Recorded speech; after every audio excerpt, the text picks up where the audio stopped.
Selamat sore Bu, perkenalkan nama saya Perlingkuhan Malto Siombing. Saya NIM 42. Sini saya akan menjelaskan tentang activity diagram dan sequence diagram. Yang pertama adalah activity diagram. Activity diagram adalah salah satu jenis diagram dalam Unfiled Modeling Language atau UML yang digunakan untuk memodelkan alur kerja atau aktivitas dalam sebuah sistem. Diagram ini menggambarkan urutan aktivitas dari awal hingga akhir, termasuk percabangan, pengulangan, dan aktivitas yang berlangsung secara paralel. Activity diagram sering digunakan dalam berbagai tahap pengembangan perangkat lunak, mulai dari analisis, kebutuhan, hingga desain sistem. Saya membuat contoh activity diagram di sini yaitu tentang peminjaman buku. Saya bagi atas 3 bagian yaitu login. Yang pertama adalah login. Di sini activity diagram itu selalu dimulai dengan start event atau dia berlambangkan seperti bulat tetapi berisi. Kemudian activity-nya adalah pertama, si user membuka halaman login. Kemudian, si sistem menampilkan halaman login. Setelah itu, si user akan memasukkan username dan password. Kemudian, sistem akan memvalidasi data login apakah benar atau tidak. Jika dia benar akan menampilkan halaman dashboard dan akan terjadi end event. Dan jika tidak, dia akan menampilkan halaman login.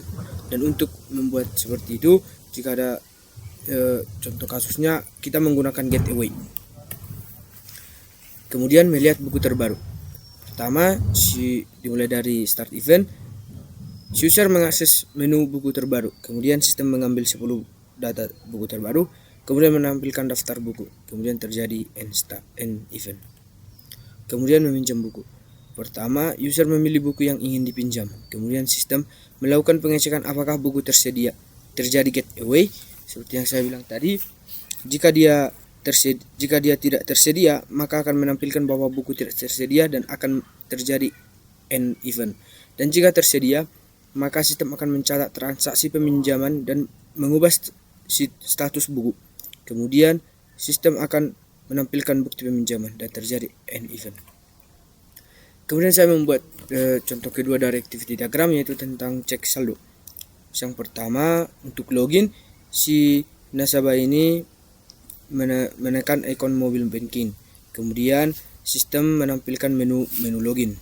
Kemudian si nasabah mengisi username dan password. Maka dia akan menekan tombol login dan sistem akan memverifikasi password. Kemudian ada gateway dia. Jika password salah, maka menampilkan pesan kesalahan dan akan terjadi menampilkan menu login. Dan jika dia benar, akan menampilkan menu utama dan end event. Kemudian cek saldo. Si nasabah pertama-tama memilih menu cek saldo. Kemudian sistem membaca masukan data. Kemudian sistem ini meminta kepada sistem banknya untuk query saldo nasabah. Kemudian sistem akan menampilkan saldo. Yang topik kedua adalah tentang sequence diagram. Sequence diagram menggambarkan interaksi antar objek di dalam dan sekitar sistem atau termasuk display, pengguna, dan lain-lain, berupa message yang digambarkan terhadap waktu. Sebuah skenario atau rangkaian langkah yang dilakukan sebagai respon dari event untuk menghasilkan output tertentu. Saya membuat contoh sequence diagram dari studi kasus pertama tadi tentang peminjaman buku, yaitu saya membaginya menjadi 3 juga, seperti dari login. Pertama ada user. User ini membuka halaman login, kemudian si Fives login akan menampilkan halaman login. Kemudian si user akan memasukkan username dan password. Kemudian Fives login akan memvalidasi username dan password. Maka terjadi controller atau kita biasa disebut ini sebagai proses kalau tidak salah. Kemudian dia akan mengecek data, dia akan mengambil data terhadap database atau kita buat namanya di sini sebagai model login.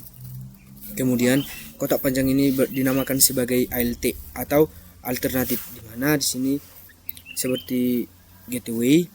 Jika setelah si model login ini melakukan pengecekan, dia akan mengirim pengecekan. Kemudian si controller login akan mengambil data. Dan si Fish login ini akan membuat, jika menampilkan halaman dashboard berarti username dan passwordnya benar. Jika salah, dia akan menampilkan pesan error. Kemudian melihat buku. Yang pertama, si user akan melakukan login. Kemudian menampilkan halaman utama, view login.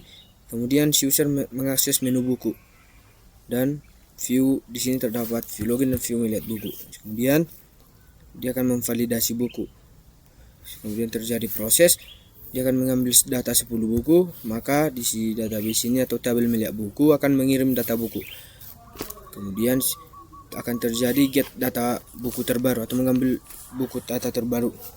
Kemudian si view melihat begini akan mengirimkan atau menampilkan daftar buku kepada user. Kemudian meminjam buku. Pertama, si user akan login, kemudian menampilkan halaman utama, kemudian user memilih buku, kemudian view meminjam buku akan mengirim data buku. Kemudian terjadi proses, dan proses ini melakukan pengecekan buku terhadap buku tersebut. Kemudian terjadi ALT atau alternatif. Si tabel meminjam buku ini atau si database ini mengirim data pengecekan, mencatat mengirim hasil pengecekan. Kemudian controller meminjam buku, dia akan mencatat transaksi peminjaman. Kemudian dia akan menampilkan bukti peminjaman jika tersedia kepada user. Tapi jika tidak tersedia, dia akan menampilkan status buku sedang dipinjam. Kemudian contoh kedua sequence diagram yang saya buat adalah dari studi kasus kedua dari activity diagram, yaitu cek saldo. Pertama, nasabah. Nasabah ini membuka halaman ATM. Kemudian si view ATM menampilkan form input PIN. Kemudian si nasabah memasukkan PIN. Kemudian si view ATM kirim PIN. Kemudian terjadi proses, dia akan mengambil data dari database-nya, validasi PIN. Kemudian mengirim hasil validasi PIN. Terjadi alternatif, jika data valid maka menampilkan menu utama ATM. Jika data tidak valid, menampilkan pesan error. Kemudian cek saldo. Pertama, si nasabah ini akan pilih menu cek saldo, kemudian view ATM ini akan request cek saldo. Akan terjadi proses, kemudian dia akan mengambil data saldo, kemudian memberikan data saldo, kirim data saldo, dan menampilkan saldo kepada nasabah. Kemudian tarik tunai. Saya menambah tarik tunai di sini. Pertama, si nasabah inilah pilih menu tarik tunai, kemudian input jumlah uang. Kemudian si nasabah ini memasukkan jumlah uang yang ingin ditarik. Kemudian view ATM ini akan mengirim jumlah tarik tunai yang dibutuhkan oleh user. Kemudian si controller ATM akan mencek saldo. Kemudian si database bank ini akan membuat status saldo. Terjadi alternatif. Pertama, jika tarik tunai berhasil, maka view ATM ini akan mengeluarkan uang, dan jika tarik tunai gagal, maka tampilan pesan saldo tidak cukup ataupun error. Contoh ketiga sequence diagram yang saya buat adalah saya menambahi studi kasus ini dari login. Saya mengambilnya dari contoh sequence login. Pertama, user. Di sini terdapat user, halaman login, kontrol proses data, admins, dan halaman utama user. Pertama, user pilih halaman login. Kemudian di halaman login ini akan terjadi input username dan password.